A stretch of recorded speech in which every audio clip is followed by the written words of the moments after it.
அஸ்ஸலாமு அலைக்கும் வரஹ்மத்துல்லாஹி வபரகாத்துஹு. சலாம் சொல்றது சுன்னத்து, பதில் சொல்றது வாஜிப்.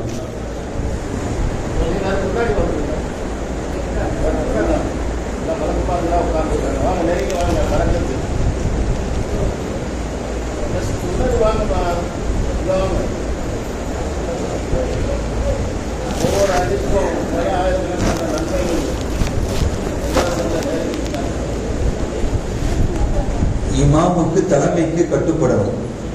அசத்து வாங்கன்னு சொன்ன பிறகு பின்னாடி உட்காரக்கூடாது. மார்க்கம் நமக்கு கட்டு தருது. இமாம் தக்பீர் கட்டிட்டா நம்மளும் தக்பீர் கட்டுறோமா இல்லையா? இமாம் வாங்கன்னு முன்னாடி கூட்ட பிறகு நம்ம வரலன்னா தலைமைக்கு கட்டுப்படல, இமாமுக்கு கட்டுப்படல. இமாம் ருக்குவுக்கு போன பிறகு நம்ம நின்றுகிட்டு நம்ம தொழுவு கூடுமானா கூடாது. அப்படித்தானே? வந்துடலாம், இன்னும் கொஞ்சம் வந்துடலாமே. இமாம் கூப்பிட்ட பிறகும் பின்னாடி உட்காரவே கூடாது. அல்ஹம்துலில்லாஹ், அல்ஹம்துலில்லாஹ். இல்ல உங்களால சாஞ்சி உட்கார முடியாது, இல்ல சாஞ்சி உட்காரக்கூடியவங்க இருக்காங்க, உதரா உள்ளவங்க, அவங்களாட்டி முடியலன்னா வர வேண்டாம். அல்ஹம்துலில்லாஹ். அல்லாஹ் பரக்கத் செய்யட்டும். அல்லாஹ் மஜ்லிஸில் நெருக்கமாக அமர்ந்து உட்கார்ந்தது போல அல்லாஹ்வுடைய நெருக்கத்தை அல்லாஹ் உங்களுக்கு தருவானாக.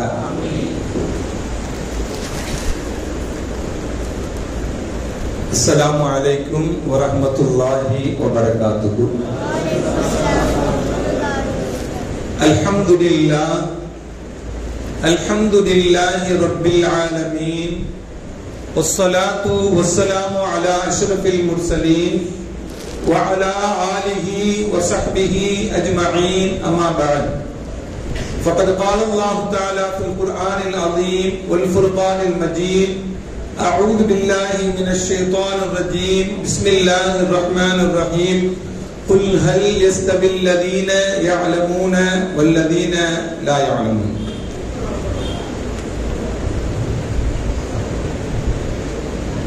رب اشرح لي صدري ويسر لي أمري واحلل عقدة من لساني يفقهوا قولي.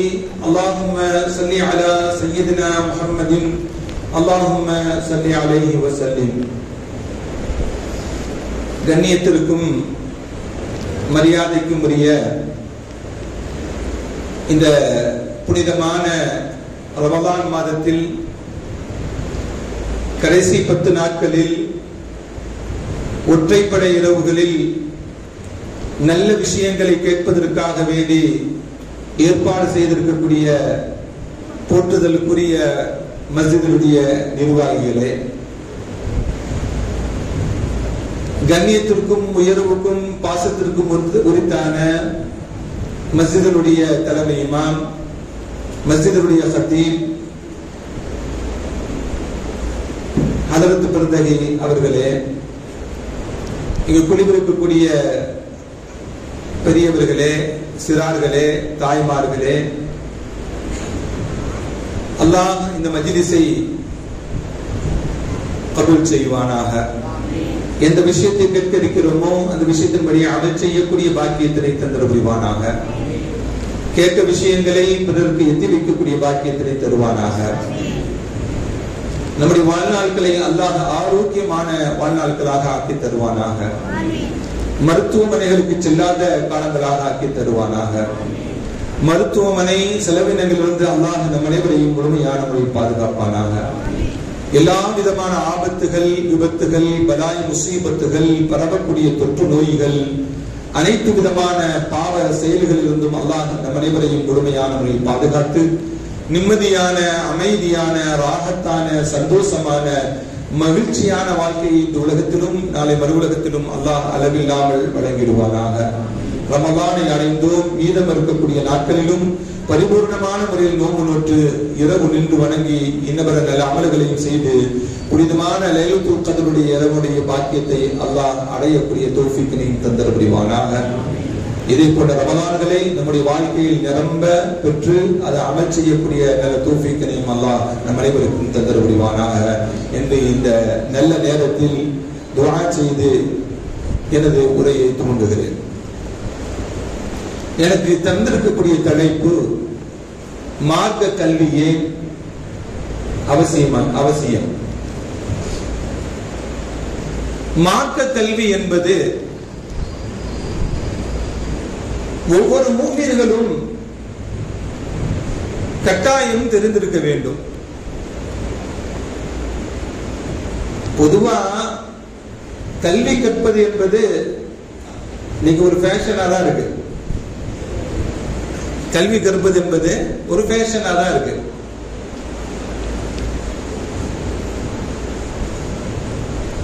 மனிதனுடைய வாழ்க்கையில் உயர்வு ஏற்படுவதற்கு கல்வி என்பது மிக அவசியமானது. ஒரு மனிதன் கல்வியை கற்றுக்கொண்டால் அந்த கல்வியின் மூலமாக ஒரு நல்ல மனிதனாக பண்படுத்தப்படுகிறான். அவனுடைய வாழ்க்கையில் கண்ணியம் ஏற்படுகிறது. அவனுடைய வாழ்க்கையில் ஏற்படக்கூடிய பிரச்சனைகள் இருந்து அவன் பாதுகாப்பு தேடிக் கொள்கிறான் அந்த கல்வியின் மூலமாக. நபிகள் நாயகம் ஸல்லல்லாஹு அலைஹி வஸல்லம் அவர்கள் சொன்னார்கள், தலபுல் இல்மி ஃபரீலத்துன் அலா குல்லி முஸ்லிம்.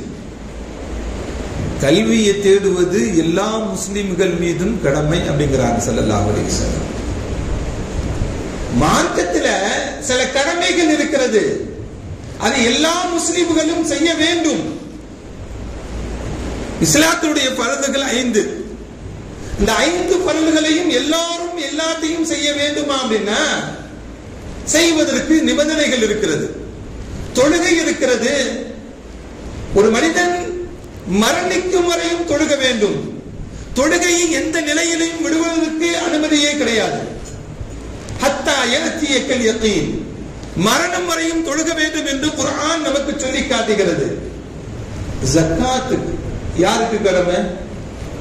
செல்வந்தர்களுக்கு மட்டும் தான் கடமை. அப்பனா எல்லா முஸ்லிம்களுக்கும் இல்ல. ஹஜ் யாருக்கு கடமை? செல்வந்தர்களாக இருக்க வேண்டும், உடல் ஆரோக்கியம் பெற்றவர்களாக இருக்க வேண்டும் அப்படிங்கிற சில நிபந்தனைகளை மார்க்கம் நமக்கு சொல்லி காட்டுகிறது. ஆனால் நபிகள் நாயகம் ஸல்லல்லாஹு அலைஹி வஸல்லம் சொல்றாங்க, தலபுல் இல்மி ஃபரீலத்துன் அலா குல்லி முஸ்லிம்.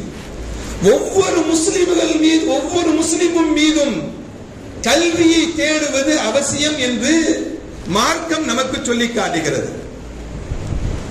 ஏன் நபிகள் நாயகம் ஸல்லல்லாஹு அலைஹி வஸல்லம் இவ்வளவு பெரிய அவசியத்தை கல்வியின் மீது கல்வியை நமக்கு சொல்லி தர்றாங்க அப்படின்னா, கல்வி இல்லாமல் நம்முடைய அமல்கள் ஏற்றுக்கொள்ளப்படாது. தொழுகிறோம், தக்பீர் கட்டுறோம்.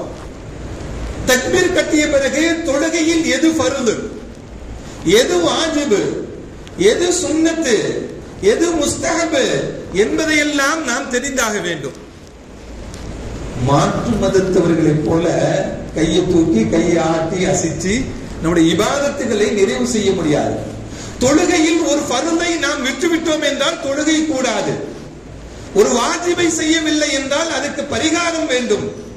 ஒரு சுன்னத்தை செய்தோம் என்றால் குறையுடன் அந்த தொழுகை நிறைவேறிவிடும் என்பதெல்லாம் மார்க்கம் தொழுகைக்கு உண்டான சட்டங்களை சொல்லித் தருகிறது. ஒரு மனிதன் ஜக்காத்தை நிறைவேற்ற வேண்டும் என்றால் ஜக்காத்தினுடைய சட்ட திட்டங்களை தெரிய வேண்டும். எதற்கு கொடுக்க வேண்டும், எதற்கு கொடுக்க தேவையில்லை, யாருக்கு கொடுக்க வேண்டும், யாருக்கு கொடுக்க கூடாது என்ற ஞானங்கள் எல்லாம், கல்வி ஞானங்கள் எல்லாம் வேண்டும். அதனால ஒவ்வொரு முஸ்லிமும் கல்வியை தேடிக்கொள்வது, மார்க்கத்தை படித்துக் கொள்வது, இஸ்லாத்தை தெரிந்து கொள்வது, சட்டங்களை தெரிந்து கொள்வது அவசியம் என்று நபிகள் நாயகம் ஸல்லல்லாஹு அலைஹி வஸல்லம் நமக்கு கல்வியினுடைய அவசியத்தை பற்றி சொல்லும் பொழுது ஒவ்வொரு முஸ்லிமும் கல்வியை தேட வேண்டும் என்று நபிகள் நாயகம் ஸல்லல்லாஹு அலைஹி வஸல்லம் சொன்னாங்க. உலகத்துல கஷ்டப்படுறோம், சிரமப்படுறோம் அப்படின்னா பொருளாதாரத்தை தேடுறதுதான். இன்று தேடக்கூடிய கல்வி எல்லாம் எப்படின்னா, படித்தால் எவ்வளவு சம்பாதிக்கலாம், படித்தால் எவ்வளவு சொகுசான வாழ்க்கை வாழலாம், படித்தால் என்ன பதவிகள் கிடைக்கும் நமக்கு என்றெல்லாம் படிப்பை இந்த உலகத்தினுடைய ஆதாயத்தை வைத்துதான் படிக்கப்படுகிறதே தவிர மறுமையுடைய வெற்றிக்காக வேண்டி படிப்பதல்ல. மறுமையில் இந்த உலகத்திலேயும் சிறந்து விளங்க வேண்டும், நாளை மறுமை நாளையிலையும் சிறந்த மனிதர்களாக இருக்க வேண்டும் என்றால் நமக்கு என்ன தேவை? மார்க்கத்தினுடைய கல்வி தேவை. ஷரியத்துடைய கல்வி தேவை. மார்க்கம் எதை போதிக்கிறதோ அது நமக்கு தேவை. எத்தனை பேருக்கு நமக்கு குர்ஆன் ஓத தெரியும் அப்படின்னா யாரையும் கை தூக்க சொல்ல மாட்டேன். குர்ஆன் இறங்கிய மாதம் இது. குர்ஆன் இறங்கியதனால் இந்த மாதத்திற்கு சிறப்பு. குர்ஆனை யாருக்கு குர்ஆன் இறக்கப்பட்டதோ அவர்கள் இந்த குர்ஆனை கொண்டு சிறப்பாகிறார்கள். இந்த உம்மத்திற்காக வேண்டி இந்த குர்ஆன் இறக்கப்பட்டதனால் இந்த உம்மாக்களிலே சிறந்த உம்மத். எந்த நபிக்கு இந்த குர்ஆன் இறக்கப்பட்டதோ நபிமார்களுக்கெல்லாம் தலைவராக சிறந்தவர்களாக இருக்கிறார்கள். எந்த குர்ஆனை யார் கொண்டு வந்தார்களோ அவர்கள் மலக்குமார்களுக்கு தலைவராக ஹஜ்ரத் ஜிப்ரீல் அலைஹிஸ்ஸலாம் இருக்கிறாங்க. அப்படி என்றால் அந்த குர்ஆனை கொண்டு குர்ஆன் தொடர்புடையவர்கள் எல்லாம் உயர்ந்து நிற்கிறார்கள். இந்த உம்மத் சிறந்த உம்மத்தாக இருக்கிறது குர்ஆனை கொண்டு. ஆனால் அந்த குர்ஆனை நாம் தொட்டு பார்க்கிறது இல்லை. குர்ஆனை ஓத தெரியாதவர்கள் ஒரு உறுதிமொழி எடுத்துக்கலாமா? என்ன உறுதிமொழி எடுத்துக்கலாம்? ஓதி கொடுப்பதற்கு உஸ்தாதுமார்கள் தயாராக இருக்கிறார்கள். நாம் ஓதுவதற்கு தயாராக வேண்டும். ஒரு நாளைக்கு ஒரு அரை மணி நேரம் நம்முடைய வியாபாரத்திற்கு எவ்வளவு நேரத்தை ஒதுக்கிறோம்? குடும்பத்திற்காக வேண்டி எவ்வளவு நேரத்தை ஒதுக்கிறோம்? கொடுக்கல் வாங்கலுக்காக வேண்டி எவ்வளவு நேரத்தை ஒதுக்கிறோம்? உறவுகளுக்காக வேண்டி எவ்வளவு நேரத்தை ஒதுக்கிறோம்? நாம் பின்பற்றக்கூடிய கட்சிகள் இயக்கங்களுக்காக வேண்டி நேரங்களை எவ்வளவு ஒதுக்கிறோம்? அல்லாஹ்வுடைய வேதத்தை படிப்பதற்கு நாம் நேரம் ஒதுக்கல அப்படின்னா எவ்வளவு பெரிய நஷ்டவாளிகள். நாம் கற்றுக்கொள்ளாதவர்கள் எல்லாம் கற்றுக்கொள்ளலாமா? சத்தத்தை காணுமே. அடுத்த வருஷம் வாய்ப்பு இருந்துச்சுன்னா கேட்பேன், எல்லாத்தையும் கையையும் தூக்க சொல்லுவேன். எல்லாரும் என்ன பண்ணணும்? குர்ஆன் ஓதி கொண்டு இருக்கிறோம் என்று கையை தூக்க வேண்டும். செய்யலாமா? என்னது?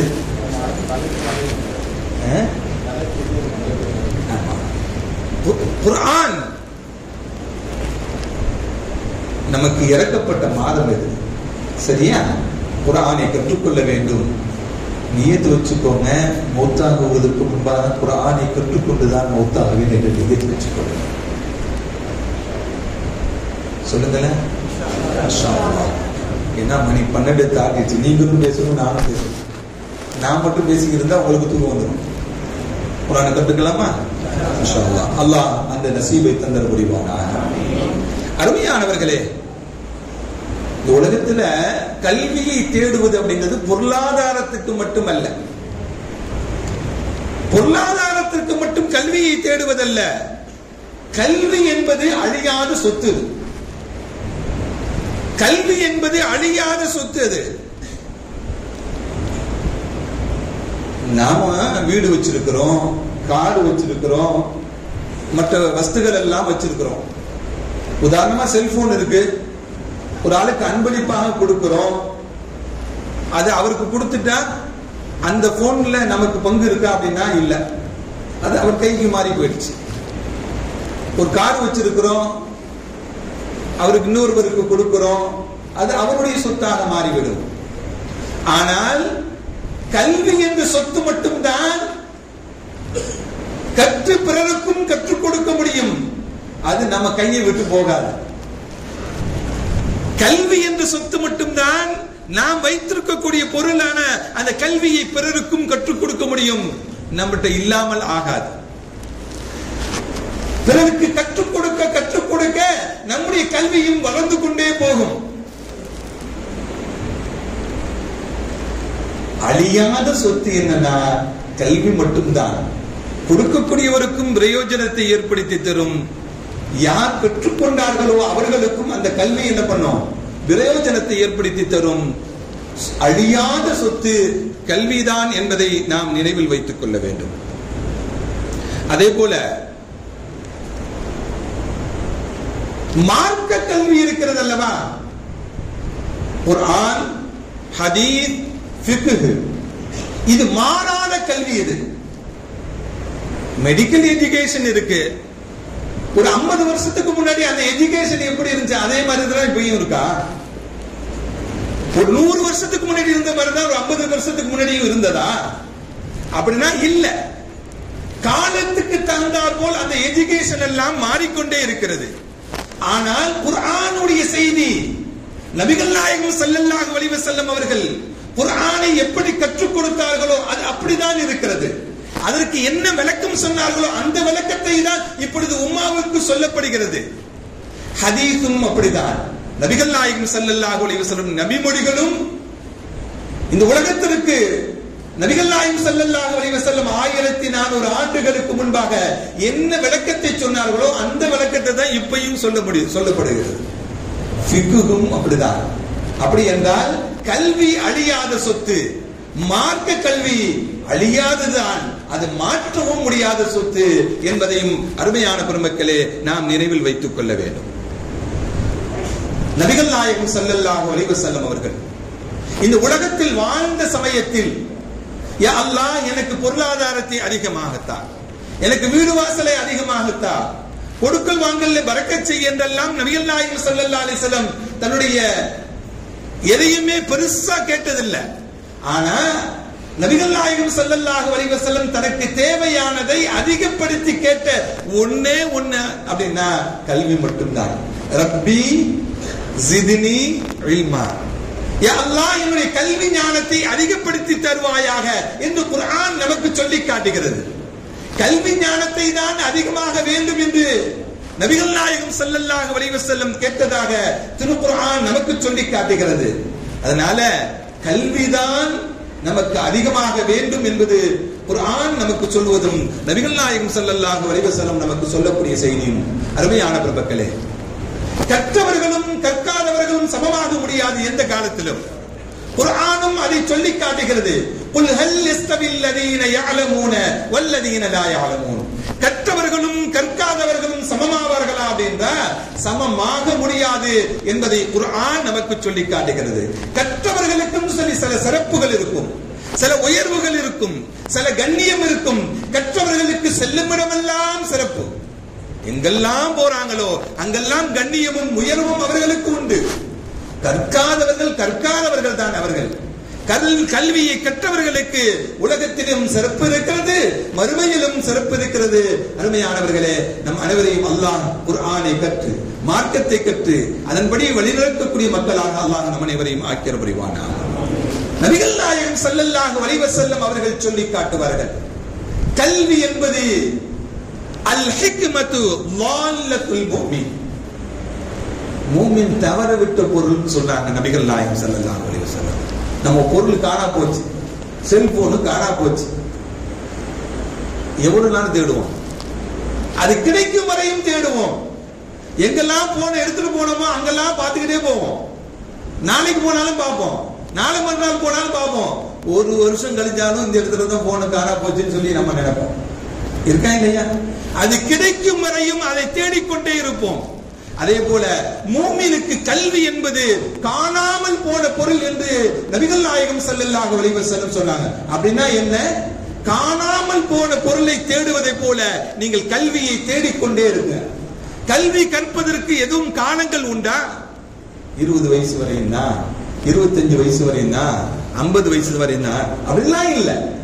கல்வியை மௌத் வரையும் தேடிக்கொண்டே இருக்கலாம்.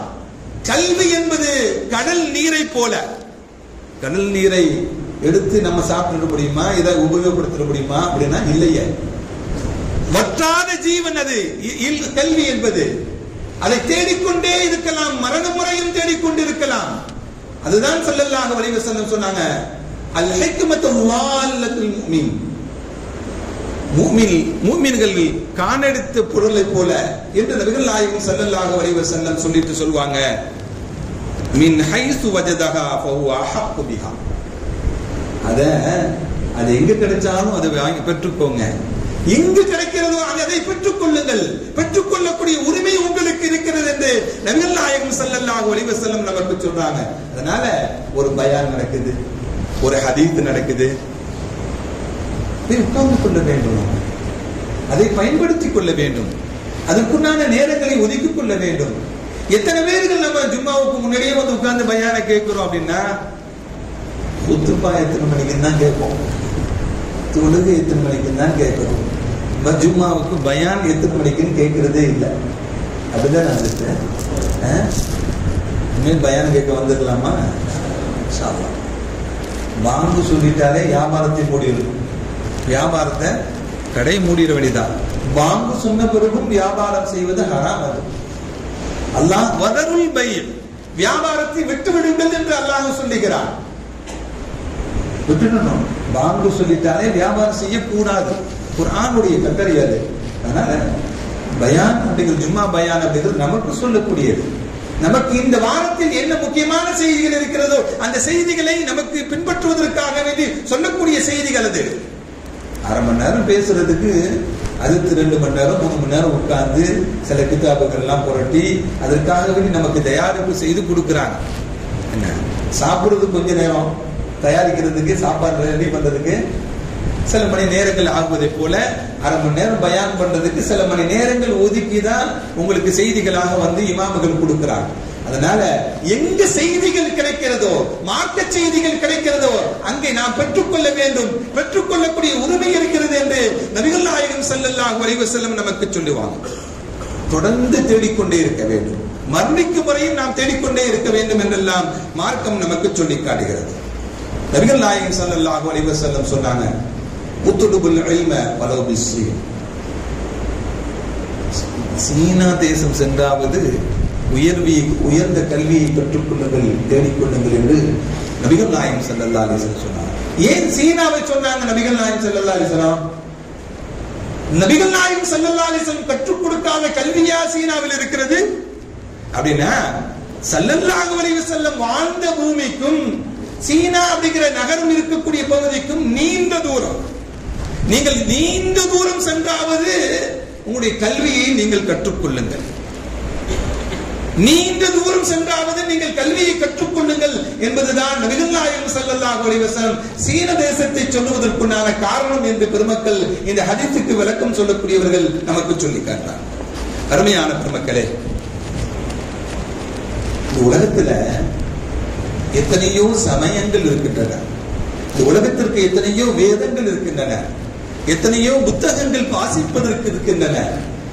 எல்லா வேதங்களும் எல்லா சமயங்களும் அவர்களுக்கு கோட்பாட்டுக்குண்டான புத்தகங்களாக வைத்திருக்கிறார்கள் அல்லவா? அந்த புத்தகங்கள் எல்லாம்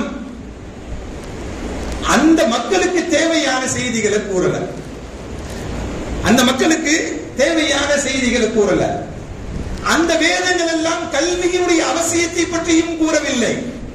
மார்க்கம் மட்டும்தான், இஸ்லாம் மட்டும்தான், குர்ஆன் மட்டும்தான் இல்முடைய அவசியத்தை, கல்வியுடைய அவசியத்தை குர்ஆன் நமக்கு சொல்லி காட்டுகிறது. குர்ஆன் இறங்கிய பகுதி இருக்கிறது அல்லவா, மக்காவும் மதீனாவும். இந்த மார்க்கம் இந்த உலகத்திற்கு கிடைக்க பெறுவதற்கு முன்பாக, ஸல்லல்லாஹு அலைஹி வஸல்லம் அவர்களுக்கு நுபுவத்து கிடைக்க பெறுவதற்கு முன்பாக, ஐயாமுல் ஜாஹிலியா என்று சொல்லக்கூடிய அந்த காலங்கள் எல்லாம் எப்படி இருந்தாங்க தெரியுமா? அந்த மக்கள் ரொம்ப உதாசீனப்படுத்தக்கூடிய மக்களாக இருந்தாங்க. 360 சிலைகளை மக்காவில் சுத்தி வச்சிருந்து வணங்கிக்கிட்டு இருந்தாங்க. ஒவ்வொரு வீடுகளிலும் கொடி தொங்கும். எந்த வீட்டில் கொடி தொங்குகிறதோ அது விபச்சாரத்தினுடைய வீடு. அப்பனா விபச்சாரம் என்பது ரொம்ப மலிவாக இருந்த காலங்கள். அந்த காலங்கள் எல்லாம் மனமைத்துவத்தினுடைய உச்சக்கட்டத்தில் வாழ்ந்தவர்கள், மூட நம்பிக்கையினுடைய உச்சக்கட்டத்தில் வாழ்ந்தவர்கள். அந்த மக்களுக்கு அல்லாஹ் ஒரு நபியை அனுப்பி அவர்களுக்கு குர்ஆனை அல்லாஹ் இறக்குகிறான். முதலாக வசனத்தை என்ன இறக்கணும்? மூட நம்பிக்கையை களையறதுக்குண்டான வசனத்தை இறக்கணும். அவர்களிடம் இருக்கக்கூடிய குற்றங்களை குறைவதற்குண்டான வசனங்களை இறக்கணும். அல்லது இந்த மனித சமுதாயம் படைக்கப்பட்டதே அவனை வணங்குவதற்காக வேண்டியதான், ரப்பை வணங்குவதற்காக வேண்டியதான். நீங்கெல்லாம் அல்லாஹ்வை வணங்கணும் அப்படிங்கிற வசனத்தை இறக்கணும். ஆனால் அந்த மக்களுக்கு அல்லாஹ் முதலாக வசனத்தை இறக்கியது தெரியுமா? இக்ரா, நீங்கள் படியுங்கள் என்றுதான் அல்லாஹ் இறக்கினார். பிஸ்மி ரப்பிக்கல்லதீ ஹலக், படைத்தவுடைய ரப்புடைய பெயரை சொல்லி நீங்கள் படியுங்கள் என்றுதான் அல்லாஹ் படிப்பதற்கு முதன்மையான செய்தியாக குர்ஆனுடைய முதல் வசனத்தை அல்லாஹ் இறக்கி வைத்தார்.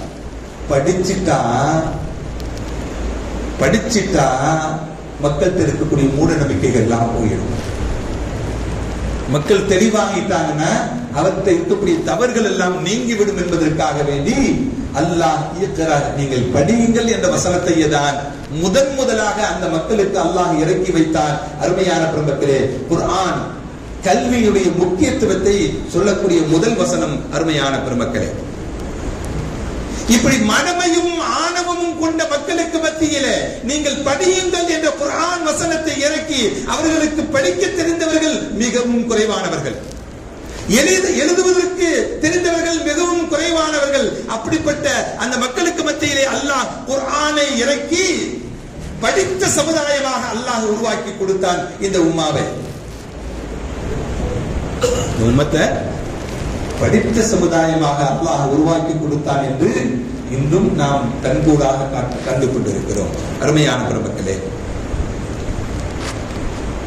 நபிகள் நாயகம் ஸல்லல்லாஹு அலைஹி வஸல்லம் அவருடைய மரணத்திற்கு பிறகு ஒவ்வொரு சஹாபாக்களும் ஒவ்வொரு பகுதிக்கு தன்னுடைய மார்க்கத்தை எத்தி வைப்பதற்காக வேண்டி சென்று விட்டார்கள்.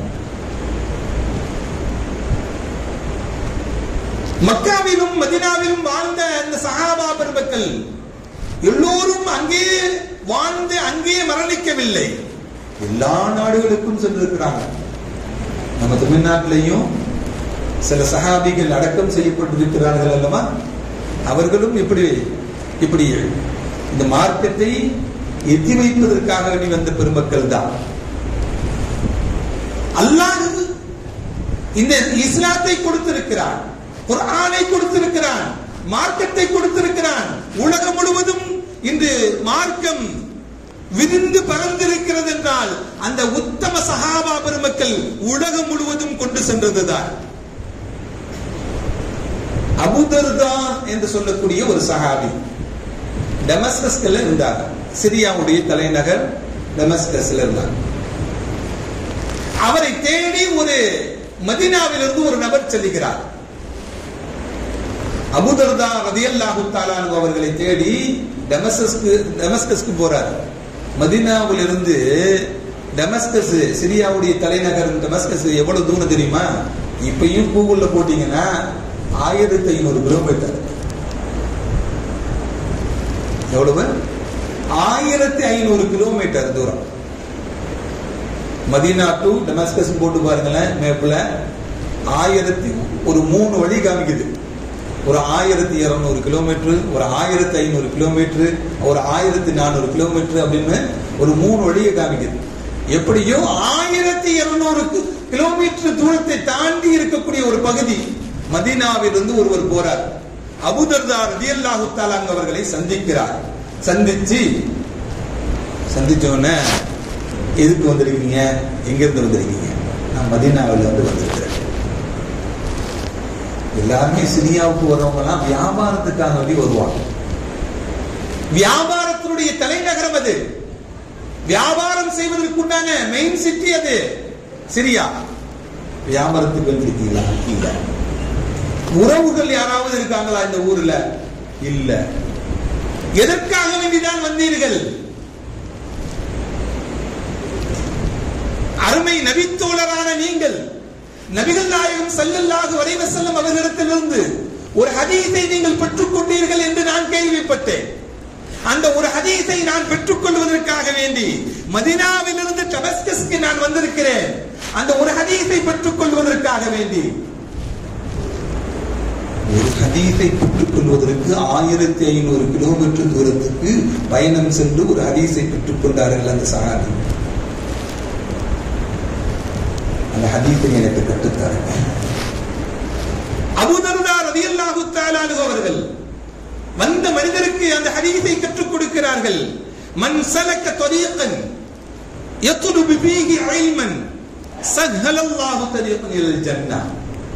யார் மார்க்கத்தை, கல்வியை தேடி ஒரு பாதையை அமைத்துக் கொள்கிறாரோ அவருக்கு அல்லாஹ் சொர்க்கத்துடைய பாதையை இலகுவாக்கி தருவார். அப்ப கல்வியை தேடி செல்லக்கூடியவர்களுக்கு சுவனத்தின் பயணத்தை அல்லாஹ் இலகுவாக்கி தருகிறார் என்று நபிகள் நாயகம் ஸல்லல்லாஹு அலைஹி வஸல்லம் இந்த ஹதீஸினுடைய வரியில் சொல்லி காட்டுறார். இந்த ஒரு வரி செய்தியை தான் ஒரு சஹாபியிடம் இருந்து பெற்றுக் கொள்வதற்காக வேண்டி நீண்ட தூர பயணப்பட்டு அந்த ஹதீஸை பெற்றுக்கொண்டு இந்த உம்மாவிற்கு அவர்கள் சொல்லி தந்திருக்கிறார்கள் என்றால் அருமையான பெருமக்களே, அந்த கல்வியினுடைய முக்கியத்துவத்தை, மார்க்க கல்வியினுடைய முக்கியத்துவத்தை அந்த பெருமகனால் விளங்கி வைத்ததனால் என்ன பண்ணிருக்கிறாங்க, அவ்வளவு நீண்ட தூர பயணத்தை மேற்கொண்டு அந்த ஒரு ஹதீஸை பெற்றுக் கொண்டார்கள்.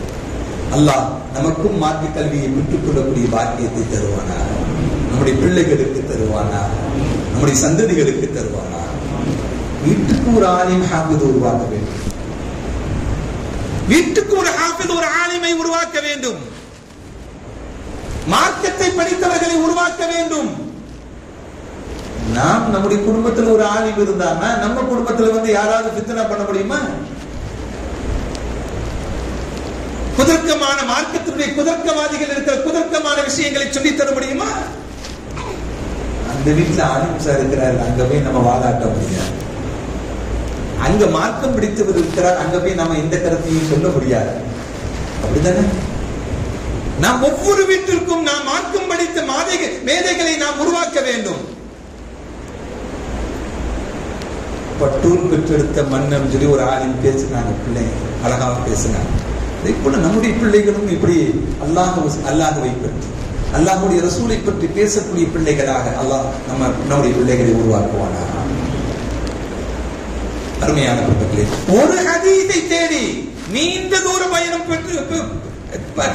செய்து அந்த ஒரு ஹதீஸை பெற்றுக் கொள்வதற்காக சென்று விட்டு வந்தார்கள் என்றால், இவ்வளவு பெரிய அர்ப்பணிப்பு ஒரு ஹதீஸை பெற்றுக் கொள்வதற்கு என்றால், நாம் மார்க்கத்தை தெரிந்து கொள்வதற்கு எந்த அர்ப்பணிப்பு செய்திருக்கிறோம் என்று ஒவ்வொருவரும் தன்னுடைய உள்ளத்தை தொட்டு, தன்னுடைய நெஞ்சை தொட்டு முடிவு செய்து கொள்ளுங்கள். அருமையான பெருமக்களே, மார்க்க கல்வி என்பது அவசியம் என்பதை தான் இந்த செய்திகள் எல்லாம் நமக்கு சொல்லி காட்டுகிறது. நபிகள் நாயகம் ஸல்லல்லாஹு அலைஹி வஸல்லம் அவர்கள் இந்த ஹதீஸுடைய தொடரிலே சொல்லுவாங்க, யார் மார்க்க கல்வியை தேடி செல்கிறார்களோ, யார் மார்க்க கல்வியை தேடி செல்கிறார்களோ அவர்களுக்கு மலக்குமார்கள் துஆ செய்கிறாங்க, அவருடைய பாவம் மன்னிப்புக்காக துஆ செய்கிறாங்க. மலக்குமார்களுடைய துஆக்கள் மட்டுமல்ல, ஹத்தல் ஹூத் ஃபில் பஹர், கடலில் இருக்கக்கூடிய மீன்கள் வரையும் துஆ செய்கின்றன. அல்லாஹ்வுடைய மார்க்கத்தை கற்றுக்கொள்ளக்கூடியவர்களுக்காக வேண்டி, அவருடைய பாவம் மன்னிப்பு தேடுவதற்காக வேண்டி எல்லா உயிரினங்களும் துஆ செய்கின்றன. நம்முடைய பிள்ளைகளுக்கும் அந்த மகபிருந்து கிடைக்கணும்ல, கிடைக்கணுமா வேண்டாமா? நம்முடைய வீட்டுல பிள்ளைங்களை ஆலிம்களை ஆக்கிக்கலாமா? இன்ஷா அல்லாஹ் அல்லாஹ் அந்த பாக்கியத்தை தருவானா. அருமையானவர்களே, இப்படி மார்க்கத்தை கற்றுக்கொள்ளக்கூடியவர்களுக்கு உலகத்தில் இருக்கக்கூடிய எல்லா உயிரினங்களும் நமக்காக துஆ செய்கின்றன என்று நபிகள் நாயகம் ஸல்லல்லாஹு அலைஹி வஸல்லம் நமக்கு சொல்லி காட்டுவார். ஹஜ்ரத் உமர் ரலியல்லாஹு தஆலா அன்ஹு அவர்கள் எவ்வளவு பெரிய ஆளுமை, உலகம் முழுவதும் சொல்லப்படுகிறது உமரை போன்ற ஆட்சியாளர்கள் வேண்டும் என்று. அப்படிதானே? காந்தி சொன்னார், உமரை போன்ற ஆட்சியாளர் வேண்டும் என்று சொன்னார். நமக்கும் அந்த ஆசை இருக்கதான செய்யுது, ஒரு உமரை போன்ற நீதமான ஆட்சியாளர் வேண்டும் என்று. இந்த குடும்பங்கள் எல்லாம் இல்லாமல் ஆக்க வேண்டும் என்றுதான் எல்லோருடைய ஆசையும் தர. அல்லாஹ் பாதுகாப்பானாக இந்த தீயவர்களுடைய சூழ்ச்சிகளிலிருந்து. அருமையானவர்களே, ஆளுமை மிக்க ஹஜ்ரத் உமர் ரலியல்லாஹு தஆலா அவர்கள் மதீனாவில் வாழ்ந்த சமயம் நபிகள் நாயகம் ஸல்லல்லாஹு அலைஹி வஸல்லம் அவருடைய அவையில் தினமும் வரணும், தினமும் வர வேண்டும். ஸல்லல்லாஹு அலைஹி வஸல்லம் அவர்கள் எந்த மார்க்க செய்திகளை சொல்லிக் கொடுக்கிறார்களோ அதை கற்றுக்கொள்ள வேண்டும் என்ற ஆசை உள்ளது. தினமும் வந்து பள்ளிவாசல்ல உட்கார்ந்துட்டா பொண்டாட்டி பிள்ளைகளை யார் பார்க்கிறது? வாழ்வாதாரத்துக்கு உண்டான வழிகள் என்ன? ஒன்றுமே இல்லாமல் ஆகிவிடும் என்பதற்காக வேண்டி உமர் ரலியல்லாஹு தஆலா அவர்களும் அவருடைய பக்கத்து வீட்டுக்காரரும் ஒரு அக்ரிமெண்ட் போட்டுக்கிட்டாங்க. என்ன அக்ரிமெண்ட் போட்டுக்கிட்டாங்கன்னா, நீ ஒரு நாள் ஸல்லல்லாஹு அலைஹி வஸல்லம் அவைக்கு செல், நான் ஒரு நாள் போறேன். நீ செல்லக்கூடிய நாளையில் நான் என்னுடைய வியாபாரம் தொழிலுக்காக வேண்டி நான் சென்று விடுகிறேன். நான் ஸல்லல்லாஹு அலைஹி வஸல்லம் அவைக்கு செல்லும் பொழுது நீ உன்னுடைய வியாபாரம் உன்னுடைய தொழிலுக்காக வேண்டி சென்று போ. இப்படி இஸ்லாத்தினுடைய பெரும் ஆளுமை என்று சொல்லக்கூடிய ஹஜ்ரத் உமர் ரலியல்லாஹு தஆலா அவர்கள் ஸல்லல்லாஹு அலைஹி வஸல்லம் அவருடைய அவையில் அவர்கள் சொல்லித் தரக்கூடிய மார்க்க ஞானத்தை கற்றுக்கொள்வதற்காக வேண்டி ஒரு அக்ரிமெண்ட் போட்டுக்கிட்டாங்க. அப்படி பக்கத்து வீட்டுக்காரரோட. நம்ம எத்தனை பேர் கேட்கிறோம், நேற்று பயானுக்கு வரல, என்ன சொன்னாங்க, அது என்ன தலைப்புல பேசினாங்க, என்ன கருத்துக்கள் எல்லாம் சொல்லப்பட்டுச்சு அப்படின்னு எத்தனை பேர்ல கேட்டுக்கணுமோ அப்படின்னா கேட்கிறது. ஆனா வியாபாரம் எப்படி இருந்துச்சு, தொழில் எப்படி இருந்துச்சு, இப்போ நீ அந்த காரியம் எப்படி இருந்துச்சு, அதெல்லாம் நாம் கேட்கிறோம். ஜும்மாவுக்கு பயானுக்கு வர முடியல அப்படின்னு சொல்லி அதை யாருமே கேட்கிறது இல்லையே. இப்படி ஹஜ்ரத் உமர் ரலியல்லாஹு தஆலா அவர்கள் பெரும் ஆளுமையாக திகழ்ந்ததனுடைய விளைவு என்னன்னா, தன்னை ஆரம்ப காலகட்டத்தில் இந்த மார்க்கத்திற்காக வேண்டி, மார்க்க ஞானத்தை கற்றுக்கொள்வதற்காக வேண்டி ஒரு நாளை அர்ப்பணித்தாங்க. அதனால் பெரும் ஞானியாக வாழ்ந்தார்கள், பெரும் ஆளுமை கொண்டவர்களாக வாழ்ந்தாங்க. அருமையான பெருமக்களே, அந்த உமர் ரலியல்லாஹு தஆலா அவர்கள் தான் ஸல்லல்லாஹு அலைஹி வஸல்லம் சொன்னாங்க, உமர் இந்த வழியா வந்தா ஷைத்தான் இந்த வழியா வர மாட்டான். உமர் இப்படி வந்தா ஷைத்தான் ரூட்டை மாத்திக்குவான். உமரை பார்த்தா ஷைத்தானுக்கு பயம். உமரை போல நாம் வாழ முடியுமா என்றால் வாழ முடியும். அந்த தக்வா வேண்டும், அந்த இறையச்சம் வேண்டும், அந்த உள்ளத்தில் அந்த ஈமானிய உறுதி வேண்டும். அதெல்லாம் நம்மகிட்டயும் இருந்தா ஷைத்தான் என்ன பண்ணுவான்,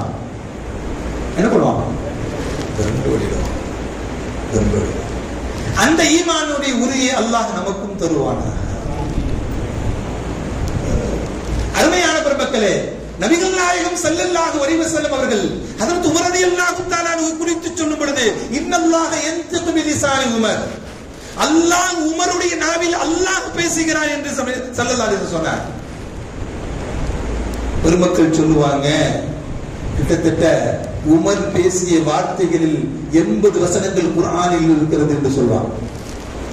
உமர் பேசிய வார்த்தைகள் மட்டும் குர்ஆனில் 80 வசனங்கள் இருக்கின்றன என்று பெருமக்கள் சொல்லி காட்டுவார்கள்.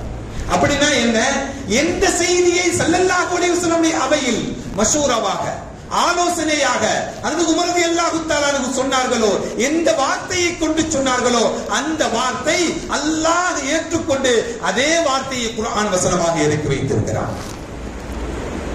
அதுதான் நபிகள் நாயகம் ஸல்லல்லாஹு அலைஹி வஸல்லம் சொன்னாங்க, இன்னல்லாஹ யன்திகு பிலிசானி உமர், அல்லாஹ் உமருடைய நாவில் அல்லாஹ் பேசுகிறான் என்று சொன்னார். அருமையான பெருமக்களே, அந்த உயர்ந்த நிலையெல்லாம் எப்படி ஏற்படுத்தினா, மார்க்க கல்வியுடைய தேட்டம் இருந்ததனால், மார்க்க கல்வியை நாம் பெற்றுக்கொள்ள வேண்டிய ஆர்வம் இருந்ததனால் அல்லாஹ் அந்த உயர்ந்த நிலையை கொடுத்தான். அல்லாஹ் நமக்கும் அந்த உயர்ந்த நிலையை தருவானாக. நபிகள் நாயகம் ஸல்லல்லாஹு அலைஹி வஸல்லம் சொன்னாங்க, இருவர்களுக்கு, 2 நபர்களுக்கு தாகம் தீரவே தீராது. 2 பேருக்கு தாகம் தீரவே தீராது. யார் அந்த 2 நபர்கள்? ஒன்று தாலிபுல் இல்மை தேடக்கூடியவர்கள், கல்வி ஞானத்தை தேடக்கூடியவர்கள். இன்னொன்னு தலபுத் துன்யா, தாலிபுத் துன்யா, துன்யாவை தேடக்கூடியவர்கள். உலகத்தை தேடுறோம், சம்பாதிக்கிறோம். எவ்வளவு சம்பாதிச்சாலும் மன நிறைவு ஏற்படுமா அப்படின்னா அதே வராது. ஒரு வீடு வாங்கணும், இன்னொரு வீடு வாங்கினா நல்லா இருக்குமே. ஒரு வியாபாரத்தை தொடங்கணும், இன்னொரு வியாபாரம் தொடங்கினா நல்லா இருக்குமே. பிடிக்கிறது போவோம். ஒரு கட்டுப்பாடு ஏற்படாது. துன்யாவை தேடுவதில் ஒரு கட்டுப்பாடு ஏற்படாது. அதே போல இல்மை தேடுவதிலும் மார்க்கத்தை தேடுவதிலும் என்ன ஏற்படாது?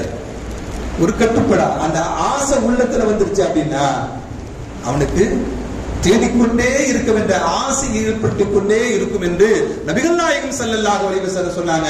இந்த உலகத்தை தேடக்கூடியவர்களுக்கும் மார்க்கத்தை இல்மை தேடக்கூடியவர்களுக்கும் தாகம் தீரவே தீராது என்று நபிகள் நாயகம் ஸல்லல்லாஹு அலைஹி வஸல்லம் நமக்கு சொல்லி காட்டுறார். அருமையான பெருமக்களே, அல்லாஹ் அந்த குணமுள்ள மார்க்கத்தை தேடக்கூடிய குணமுடைய மக்களாக நம் அனைவரையும் ஆக்கிரமிப்பாராக. ஸ்பெயின் ஒரு காலத்தில் இஸ்லாமிய நாடு, இப்ப என்ன நாடு? ஸ்பெயின் இப்ப என்ன நாடு? கிறிஸ்தவ நாடா இருக்கு. ஒரு காலத்தில் முஸ்லிம் நாடு, இஸ்லாமிய நாடு. அது முழுக்க இஸ்லாமியர்கள் வாழ்ந்த பகுதி. ஸ்பெயின்ல இருந்து ஒருவர் ஈராக்குக்கு போறார். ஸ்பெயின்ல இருந்து ஒரு ஈராக்குக்கு போறார். ஈராக்குக்கு போற வழியில மொராக்கா இருக்கு. மொராக்கால கொஞ்ச நாள் தங்குறார். ஏனென்றால் இங்கிருந்து ஸ்பெயின்ல இருந்து கிளம்பி போகக்கூடிய சமயத்தில் தன்னில் இருந்த உணவு எல்லா பொருட்களும் காலியாயிடுச்சு. மொராக்கால கொஞ்ச நாள் தங்கி சில வேலைகள்லாம் செஞ்சு அங்க கொஞ்சம் சம்பாதிச்சுட்டு அந்த காசெல்லாம் எடுத்து உணவுகளாக வாங்கிட்டு திரும்பியும் போறாரு. மக்காவுக்கு போற வரையில உணவுக்கு காலி ஆயிடுச்சு. மக்காவில் கொஞ்ச நாள் தங்குறாரு. அங்க தங்கிட்டு கொஞ்சம் சம்பாதிச்சு பொருட்கள்லாம் வாங்கிட்டு திரும்பி ஈராக்கு போய் ஒரு வழியா சேர்றாரு. அவருடைய பயண காலங்கள் மட்டும் 5 ஆண்டுகள். எத்தனை வருஷம்? ஸ்பெயின்ல இருந்து ஈராக்குடைய பயணம் 5 வருடங்கள் போயிருக்கிறார். 5 வருடங்கள் போனதனுடைய நோக்கம் என்ன தெரியுமா அருமையான பெருமக்களே? ஒரு இமாமை சந்தித்து அவர்களிடம் இருக்கக்கூடிய ஹதீஸ்களை பெற்றுக் கொள்வதற்காக வேண்டி 5 வருட காலங்கள் பயணத்தை மேற்கொண்டு ஈராக்கில் வசிக்கக்கூடிய அந்த இமாமிடம் பாடம் கற்றுக்கொள்வதற்காக வேண்டி ஹதீஸை கற்றுக்கொள்வதற்காக வேண்டி சொன்னாங்க. அந்த நபர் பேரு பகீ இப்னு முஹல்லத். அந்த நபர் பேர் பகீ இப்னு முஹல்லத். கூகுள்ல போய் பகீ இப்னு முஹல்லத் அடிச்சாலே அவர் போட்டோ போட்டு அவரை பத்தி எல்லாம் சொல்லுவாங்க. அவருடைய பயணத்தை, இந்த பயணத்தை பத்தி சொல்றாங்க. இந்த பகீ இப்னு முஹல்லத் இருக்கிறாரே, யாரை தேடி போனார்? எந்த இமாமை தேடி போனார் என்றால் அஹ்மது பின் ஹம்பல் ரஹ்மத்துல்லாஹி அலைஹி அவர்களை தேடி போனார். அஹ்மது பின் ஹம்பல் யார் தெரியுமா? யார்? 4 இமாம்களில் ஒரு இமாம். ஹனஃபி, ஷாஃபி, ஹம்பலி, மாலிகி 4 மதஹபுகள் இருக்குதுல்ல. அந்த 4 மதஹபுல ஹம்பலி மதஹபுடைய இமாம் யாரு? அஹ்மது பின் ஹம்பல் ரஹ்மத்துல்லாஹி அலைஹி அவர்கள். அவ்வளவு ஞானம் உள்ளவர்களா அப்படின்னா 10 லட்சம் ஹதீஸ்களை மனனமிட்டவர்கள் இமாம் அஹ்மது பின் ஹம்பல் ரஹ்மத்துல்லாஹி அலைஹி அவர்கள். எத்தனை ஹதீஸ்கள்? 10 லட்சம் ஹதீஸ்கள் மனனமிட்டவர்கள் அவர்கள். ஒரு வழியா ஈராக்குக்கு போயிட்டார். 5 வருஷம் பயணத்தை மேற்கொண்டு போயிட்டார். அங்க போனா இமாம் பாடம் நடத்தக்கூடிய பள்ளிவாசலுக்கு போனா அங்க மாணவர்கள் மட்டும்தான் இருக்கிறாங்க. பாடம் நடத்தக்கூடிய அஹ்மது பின் ஹம்பல் இல்லை. எங்கப்பா இமாம், உஸ்தாத் எங்கன்னு கேட்கிறார். இமாம் இல்ல, வர்றதில்லை. என்ன ஆச்சுன்னு விசாரிக்கிறார். அவர் சிறைபிடிக்கப்பட்ட வீட்டிலேயே சிறைபிடிக்கப்பட்டிருக்கிறார். என்ன காரணம் விசாரிக்கிறார். நாட்டுடைய அரசர் ஒரு செய்தியை சொல்லுகிறார், மார்க்கம் சம்பந்தப்பட்ட செய்தியை சொல்லுகிறார். அதை சொல்லி நீங்கள் ஏற்றுக்கொள்ளுங்கள், அதை மக்களுக்கு சொல்லுங்கள் என்கிறார். மார்க்கம் சொல்லாத ஒரு விஷயத்தை ஒருவர் சொல்லி தந்தார் என்றால் அதை எப்படி மக்களுக்கு சொல்ல முடியும்? முடியாதுங்கிறாங்க. அவங்க மறுக்கிறாங்க. தப்புனா தப்புன்னு சொல்லணும், எல்லாத்துக்கும் தலையாட்ட கூடாது. ஹராமை சொல்லும் பொழுது விரைவாக தடுக்க வேண்டும். ஒரு நன்மையை சொல்லும் பொழுது நன்மையில் ஆர்வத்தை மூட்ட வேண்டும். தீங்கு சொல்லும் பொழுது தடுக்கக்கூடிய ஹராமான விஷயங்களை வேகமா தடுக்கணும். அது எங்க இருந்தாலும் சரிதான். எல்லாத்துக்கும் தலையாட்டிட்டு போனா அவன் பாவம் செய்வது மட்டுமில்ல, நீ தலையாட்டிட்டு போனில்ல அதுக்கும் உனக்கு பாவம் உண்டு. அந்த தவறை செய்ததுக்குண்டான குற்றவாளியாக நீனும் அல்லாஹ்விடத்தில் இருப்ப. அஹ்மது பின் ஹம்பல் ரஹ்மத்துல்லாஹி அலைஹி அவர்கள் ஆட்சியாளர்கள் சொன்ன விஷயத்தை ஏற்றுக்கொள்ளாததனால, அது மார்க்கம் ஏற்றுக்கொள்ளவில்லை என்பதற்காக நீ மறுத்ததனால அவரை வீட்டு சிறையில வச்சாங்க. வீட்டை விட்டு வெளியே போக கூடாது. வீட்டை விட்டு வெளியே போக கூடாது. யாரிடமும் பேசக்கூடாது. யாருக்கும் பாடம் நடத்தக்கூடாது. அப்படிங்கிற கண்டிஷனோட என்ன பண்றாங்க? வீட்டிலே சிறை வைக்கப்பட்டிருக்காங்க. இவரு ஸ்பெயின்ல இருந்து போறாரு. பகீ இப்னு முஹல்லத் என்ன பண்றாரு? ஸ்பெயின்ல இருந்து போறாரு. விசாரிக்கிறார். வீட்டு சிறையில் இருக்கிறாங்க செய்தியை கேள்விப்பட்டு நேரா வீட்டுக்கு போறார். வீட்டுல காவலாளிகள் சுற்றி நிற்கிறாங்க. இந்த காவலாளிகள்லாம் எப்ப தூங்குவாங்கன்னு சொல்லி எதிர்பார்த்துக்கிட்டே இருந்தார். தூங்கக்கூடிய சமயத்துல வீட்டுக்குள்ள வந்துட்டார். உள்ள வந்து இமாம் அவர்களை சந்திச்சு, நான் ஸ்பெயின்ல இருந்து வந்திருக்கிறேன், உங்கள்கிட்ட மார்க்கத்தை படிப்பதற்காக வந்திருக்கிறேன், இஸ்லாத்தை தெரிந்து கொள்வதற்காக வேண்டி வந்திருக்கிறேன், உங்களுடைய ஞானங்களை எல்லாம் நான் பெற்றுக்கொள்வதற்காக வேண்டி வந்திருக்கிறேன் அப்படின்னு சொல்லி எனக்கு ஹதீஸை கற்றுக் கொடுங்கள், மார்க்கத்தை எனக்கு கற்றுக் கொடுங்கள் என்று சொல்லுகிறார். நானே ஜெயிலில் உட்கார்ந்து இருக்கிறேன், யார்ட்டையும் பேசக்கூடாது, யாருக்கும் பாடம் நடத்த முடியாது, இவ்வளவு கண்டிஷனில் நான் உட்கார்ந்து இருக்கிறேன், எப்படி நான் உனக்கு ஹதீஸை நடத்த முடியும், உனக்கு எப்படி ஹதீஸை நான் சொல்லிக் கொடுக்க முடியும், எனக்கு கற்றுக் கொடுங்கன்னு சொல்லுங்க, நான் தினமும் வரேன் அப்படிங்கிறார். எனக்கு கற்றுக் கொடுப்பதாக மட்டும் எனக்கு வாக்குறுதி கொடுங்க, நான் தினமும் வருகிறேன் உங்கள்ட்ட. இன்று எப்படி வந்தேனோ அதே போல தினமும் நான் வருகிறேன், தினமும் ஒரு ஹதீஸை எனக்கு சொல்லிக் கொடுங்கள், எனக்கு அது போதும். எப்படிப்பா வருவேன்? நான் பிச்சைக்கார தோட்டத்தில் வரேன், என்னுடைய உடையை மாற்றிக் கொள்கிறேன், நான் யாசகம் கேட்பதை போல நான் வருகிறேன், யாசிப்பதை போல வர்றேன், வந்து பேசிட்டு இருக்கும்போது ஏதாவது ஒரு ஹதீஸ் எனக்கு சொல்லிக் கொடுங்க. அதே போல அவர் தினமும் வருகிறார், தினமும் ஒரு ஹதீஸை பெற்றுக் கொள்கிறார், பள்ளிவாசலுக்கு படுத்துகிறார். சிறையில் இருக்கக்கூடிய காலங்கள், வீட்டு சிறையில் இருக்கக்கூடிய காலங்கள் எல்லாம் தினமும் பிச்சைக்காரனை போல ஒவ்வொரு நாளும் ஒவ்வொரு தோட்டத்தில் போய் ஹதீஸை பெற்றுக்கொண்டு படுத்துகிறார். தினமும் நடக்குது. ஒரு கட்டத்தில் இமாம் அவர்களை அரசாங்கம் விடுதலை செஞ்சிருக்கு. விடுதலை செஞ்சோன்னு இமாம் அஹ்மது பின் ஹம்பல் ரஹ்மத்துல்லாஹி அவர்கள் நேரா பாடம் நடத்தக்கூடிய இடத்துக்கு தான் வர்றாங்க, வீட்டுக்கு போகல. நேரா எங்க தான் வர்றாங்க? பாடம் நடத்தக்கூடிய தர்சுகாலுக்கு தான் வர்றாங்க, பாட அறைக்கு தான் வர்றாங்க. வந்து அந்த ஸ்பெயின் வாசி எங்கன்னு கேட்கிறாங்க, ஸ்பெயின்காரர் எங்கன்னு கேட்கிறாங்க. மாணவர்கள் எல்லாம் உட்கார்ந்து இருக்கிறாங்க. உஸ்தாத் அவங்களே, நாங்க இங்கதான் உட்கார்ந்து இருக்கோம், எங்களை பத்தி எல்லாம் கேட்காம வெளியூர்ல இருந்து ஒரு ஆள் வந்தா அவரை பத்தி கேட்டுட்டு இருக்கீங்களே, அவர் எப்படி உங்களுக்கு தெரியும்? நீங்க சிறையில் இருந்தீங்க, அவரை பற்றி உங்களுக்கு எப்படி தெரியும் சொன்னாங்க. டெய்லி வந்தாங்க. இந்த கல்வியை தேடிக்கொள்வதற்காக வேண்டி, அவர் பட்ட சிரமத்திற்காக வேண்டி வெளியில் வந்த இமாம் அஹ்மது பின் ஹம்பல் ரஹ்மத்துல்லாஹி அவர்கள் அவருடைய வாழ்வாதாரத்திற்காக வேண்டி, அவருடைய வாழ்க்கைக்காக வேண்டி நிறைய துஆ செய்தார்.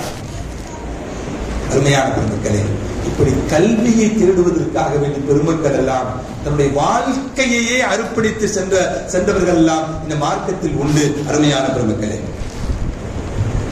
மட்டும்லாம் புகாரி கிதாப் இருக்கா இல்லையா? இன்னைக்கு தமிழ்ல இருக்கு, இங்கிலீஷ்ல இருக்கு, உருதுல இருக்கு. மொழியாக்கம் செய்யப்பட்ட இமாம் புகாரி ரஹ்மத்துல்லாஹி அவர்கள் தொகுத்த ஹதீஸ் தொகுப்பு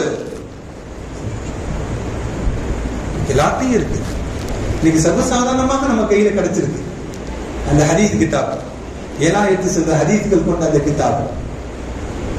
அந்த ஹதீஸை தொகுப்பதற்கு இமாம் புகாரி ரஹ்மத்துல்லாஹி அவருடைய சிரமம் என்ன தெரியுமா? எவ்வளவு கஷ்டம் தெரியுமா?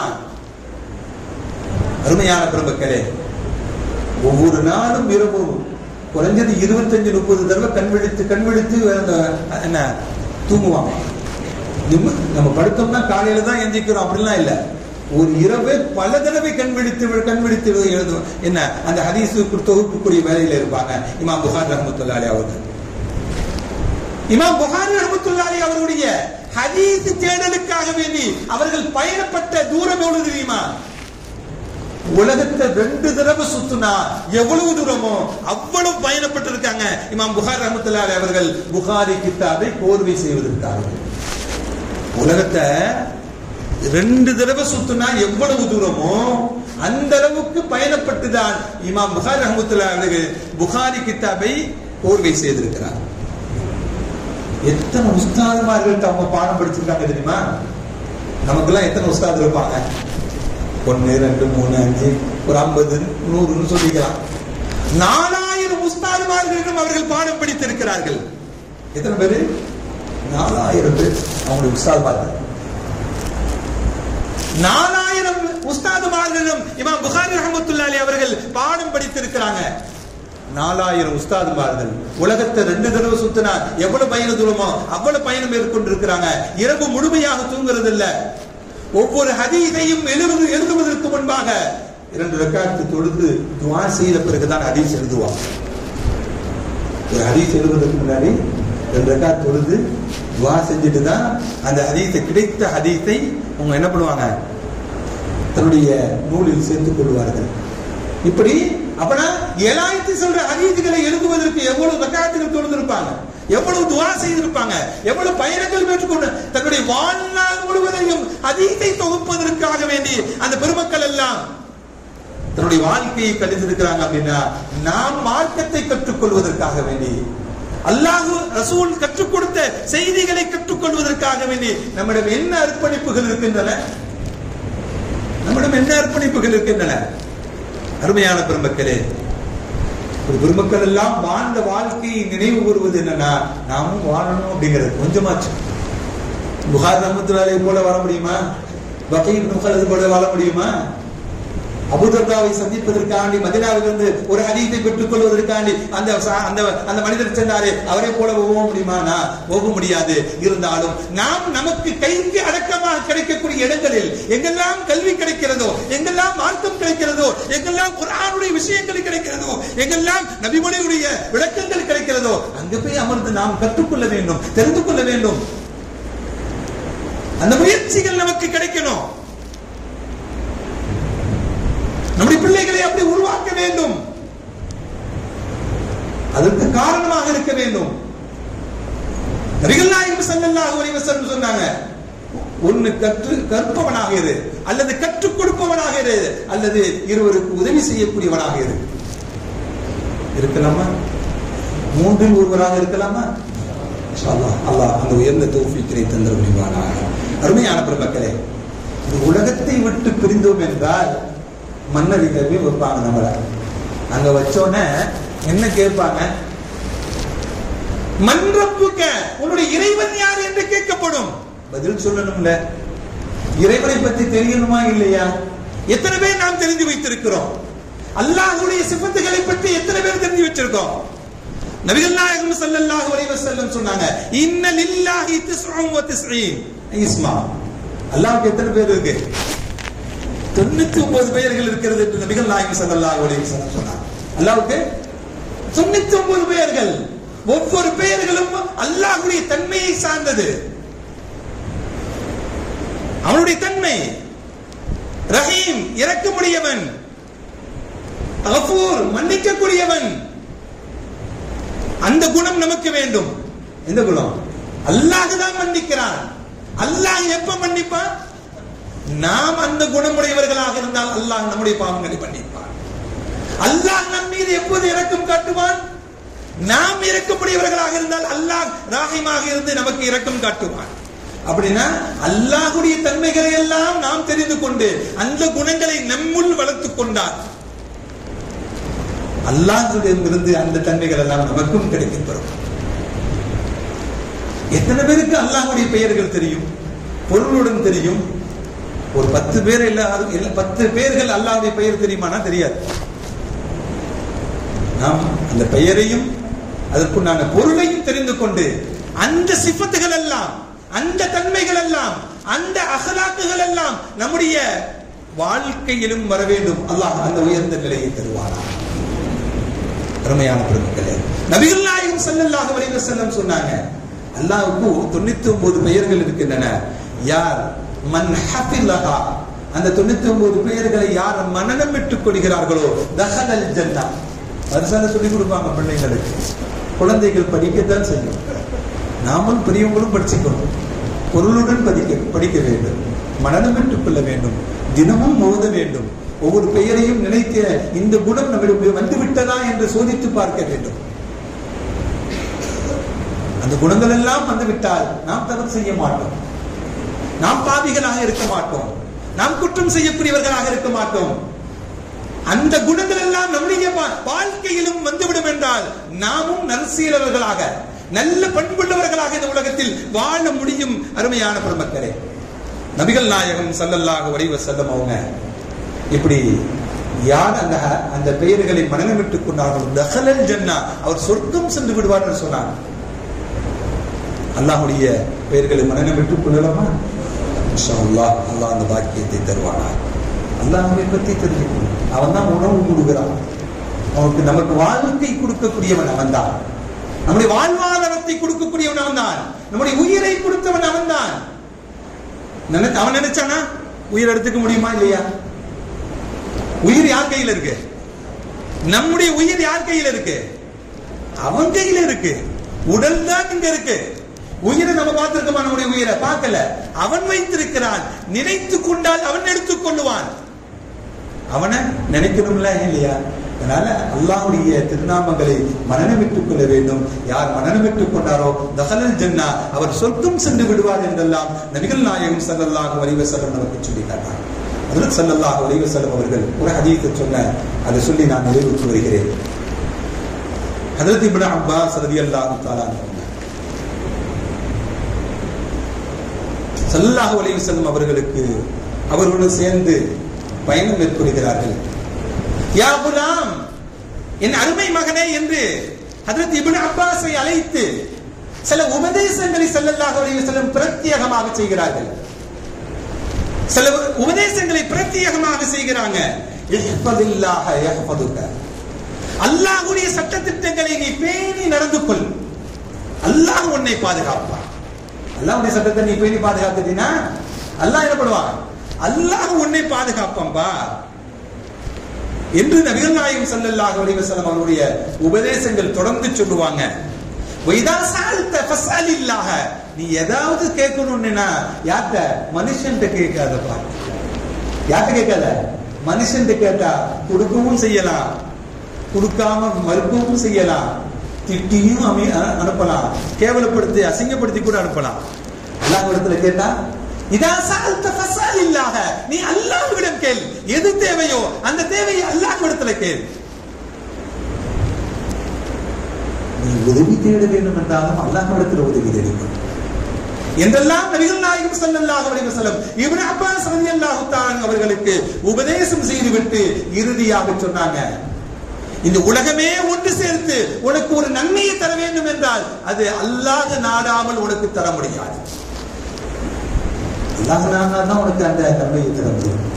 உலகமே ஒன்று சேர்ந்து ஒரு நன்மையை உனக்கு தந்துவிட வேண்டும் என்று முடிவு செய்து அந்த நன்மையை உனக்கு நன்மையாக ஆக்கி தந்து விட வேண்டும் என்று நினைச்சாலும் அல்லாஹ் நாடலனா என்ன நடக்காது? அந்த நன்மை என்ன கிடைக்காது. உலகமே சேர்ந்து உனக்கு ஒரு தீங்கு ஏற்படுத்தி விட வேண்டும் என்று நினைத்தாலும் அல்லாஹ் நாடலனா என்னங்கல்ல அந்த தீமையை உனக்கு ஏற்படுத்தி விட முடியாது என்றெல்லாம் ஸல்லல்லாஹு அலைஹி வஸல்லம் அவர்கள் நல்ல உபதேசத்தை செய்தாங்க. அந்த உபதேசத்தை இந்த நாளினுடைய உபதேசமாக நானும் உங்களுக்கு செய்து கொண்டு மார்க்கத்தை கற்றுக்கொள்ள வேண்டும், மார்க்கத்தை படிக்க வேண்டும், ஆர்வமாக இருக்க வேண்டும். அந்த பாக்கியங்களை அல்லாஹ் நமக்கு தருவானாக, நம்முடைய குடும்பத்தார்களுக்கு தருவானாக, நம்முடைய சந்ததிகளுக்கு தருவானாக என்று இந்த நல்ல நேரத்தில் துஆ செய்து என்னுடைய வார்த்தையை நிறைவு செய்கிறேன். வ ஆஹிரு தஅவானா அல்ஹம்துலில்லாஹி ரப்பில் ஆலமீன். அஸ்ஸலாமு அலைக்கும் வ ரஹ்மத்துல்லாஹி வ பரகாத்துஹு.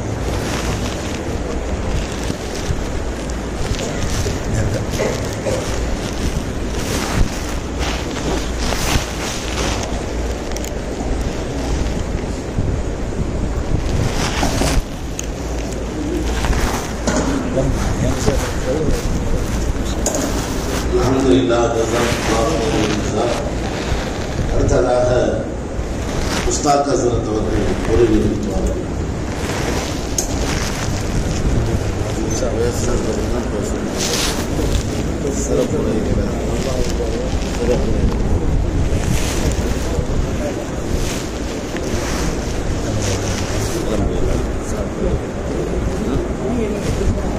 நான் 1:30 மணிக்கு கேமரா சரி இல்லை சொல்லவே இல்லை கேமரா ஆள் இருக்கு, நான் சொல்ல வைக்கிறேன். சரி சரி சரி அது டெய்லி 3 ஜூஸ் 1000 பேர் வருவாங்க. தான் அப்படி நடக்கும். டெய்லி 3 ஜூஸ் 1000 பேர்லாம் என்ன டெய்லி சாப்பாடு போகிறோம் 1000 பேர்.